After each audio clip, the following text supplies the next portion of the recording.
இப்போ செய்து காட்ட போகிறது பெரிய கத்திரிக்காயில் சட்னிங்க. இட்லிக்கு, தோசைக்கு, சப்பாத்திக்கு எல்லாத்துக்கும் நல்லாயிருக்கும் அந்த சட்னி. அது அந்த காலத்துலேருந்து செஞ்சிட்ருக்காங்க. இப்போ அதுக்கு தேவையான பொருட்கள் காட்டுறேன், எப்படி செய்யுதுன்னு சொல்லிட்டு செஞ்சு காட்டுறேன். நான் செய்து காட்டுறேன். இப்போ தேவையான பொருட்கள் காட்டுறேங்க. அதுக்கு தேவையான பொருட்கள் வந்து பெரிய கத்திரிக்காங்க. அது வந்து ஒரு கடாயில் போட்டு நல்லா எண்ணெயை தடவி, மேலுக்கு எண்ணெயை தடவிட்டு, நல்லெண்ணெய் தடவிட்டு அதை வேக வச்சு சும்மா மூடி போட்டு, தண்ணியெல்லாம் ஒன்றுமே வேண்டாங்க, சும்மா மூடி போட்டு வேக வச்சுருக்கேன், அவ்வளோதான். அது வந்து திருப்பி திருப்பி விடணும், அதோடு சரி. எண்ணெயை தடவிட்டு பாருங்கள், பெரிய கத்திரிக்காய் இந்த மாதிரி இருக்கும். இது தோல் எடுக்காமல் இருக்கேன். தோல் எடுக்கிறதுக்கு ஈஸிங்க. இதுக்குள்ளே புழு பூச்சி இருக்காதுங்க, அநேகமாக இருக்காது. நம்ம எதுக்கும் பிரித்து பார்த்துக்கலாம். பார்த்தீங்களா, இந்த மாதிரி பிரித்து பார்த்துக்கலாம்.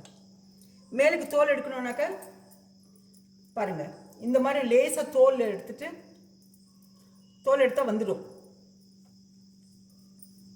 பாருங்கள். அப்படி நேராக இப்படி எடுத்துட்டு அப்புறம் சட்னி செய்யலாங்க.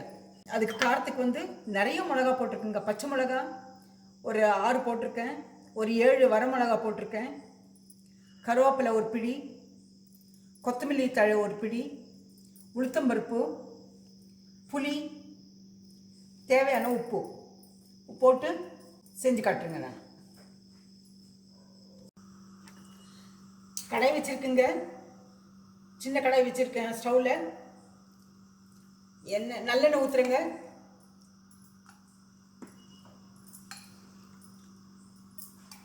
உங்களுக்கு 1 ஸ்பூன் ஊற்றினா போதும். நல்லெண்ணெய் காயிற வரைக்கும் நம்ம வெயிட் பண்ணணும். உளுத்தப்பருப்பு கொஞ்சம் 2 ஸ்பூன் போட்டுக்குங்க.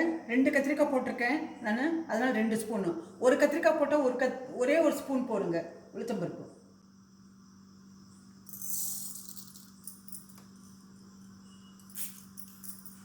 பார்த்தீங்களா, 2 ஸ்பூன் போட்டிருக்கேன் நான்.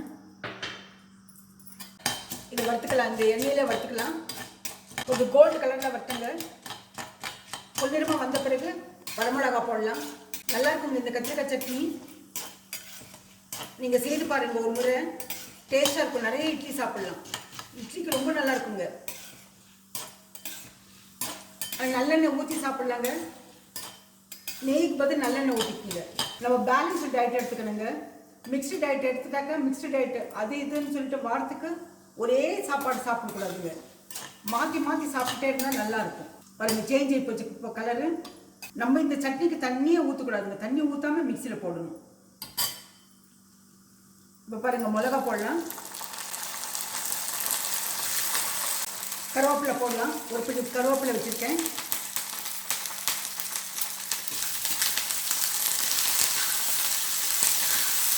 அது எண்ணெயில் வச்சுக்கலாம். புளி கொஞ்சம் அதிகமாக போடுறது இருக்குது. புளி, உப்பு, காரம் கொஞ்சம் அதிகமாக இருந்தாலும் நல்லா இருக்குங்க இது. பாருங்கள், புளி இவ்வளோ போடுறேன் நான். அது எண்ணெயில் வறுக்கிறோம். எதுக்கு வறுக்கிறோன்னாக்க, சாப்பிட்டுடுங்க, மிக்சியில் நல்லா அடிப்படும்.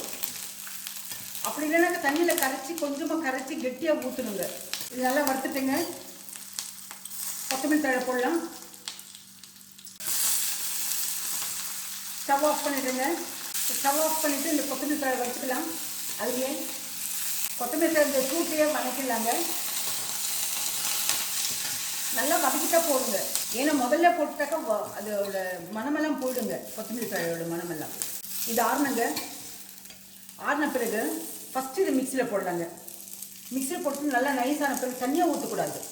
நல்லா பருப்பருன்னு நல்லா நைஸாக பண்ணிவிட்டு அப்புறமா இந்த கத்திரிக்காய் போட்டு மிக்சி போடணும்.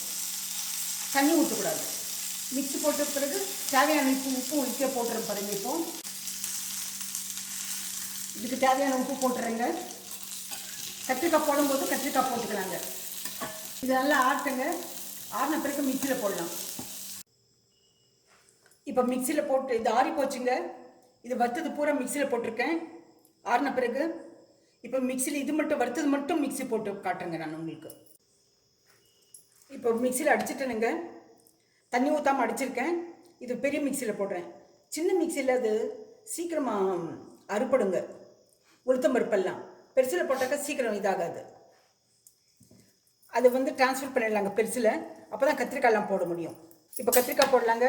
அது மேலே பாருங்கள், இதையும் தோல் எடுத்து வச்சுருக்கேன் நான். 2 கத்திரிக்காயும் போட்டிருக்கேன். அதை வந்து உப்பு போட்டுக்கலாங்க. பெரிய கத்திரிக்காய் போட்டாச்சுக்க மிக்சியில். இப்போ கத்திரிக்காய்க்கு தகுந்த உப்பு போடலாம். கத்திரிக்காய்க்கு மட்டுங்க முதல்ல வறுத்துருக்கிறதுக்கு போட்டிருக்கேன் நான், உப்பு போட்டிருக்கேன். இப்போது இதுக்கு போட்டு இப்போ இது மிக்சி போட்டு காட்டுறேன் நான். பாருங்கள், இப்போ மிக்சி போடுறேங்க. இப்போ கத்திரிக்காய் வந்து மிக்சியில் போட்டு இப்போ காட்டியிருக்க பெரிய மிக்சியில் போட்டு அது விப்பில் போட்டிருக்க அடிச்சிருக்குங்க. அதில் இப்போ இதில் போட்டோம்னா நம்ம நார்மல் 1 2 3 போட்டோம்னா ரொம்ப இதாகிடும், ஸ்மாஷ் ஆகிடும். அதனால் விப்பில் போட்டு சும்மா 1 2 அடித்து எடுத்துட்டேன். ஏன்னா இந்த விதையெல்லாம் சீக்கிரம் இதாகிடுங்க. இந்த பாருங்கள், இதில் உப்பு காரம் புளிப்பெல்லாம் அதிகமாக இருக்கும். இதுக்கு நல்லெண்ணெய் ஊற்றி சாப்பிடுங்க, உடம்புக்கு ரொம்ப நல்லது. இந்த ரெசிபி பிடிச்சிருந்தா லைக் பண்ணுங்கள், ஷேர் பண்ணுங்கள், கமெண்ட் பண்ணுங்கள், பெல் பட்டன் மறக்காமல் ப்ரெஸ் பண்ணுங்கள். அடுத்த ரெசிபியில் பார்க்கலாம்.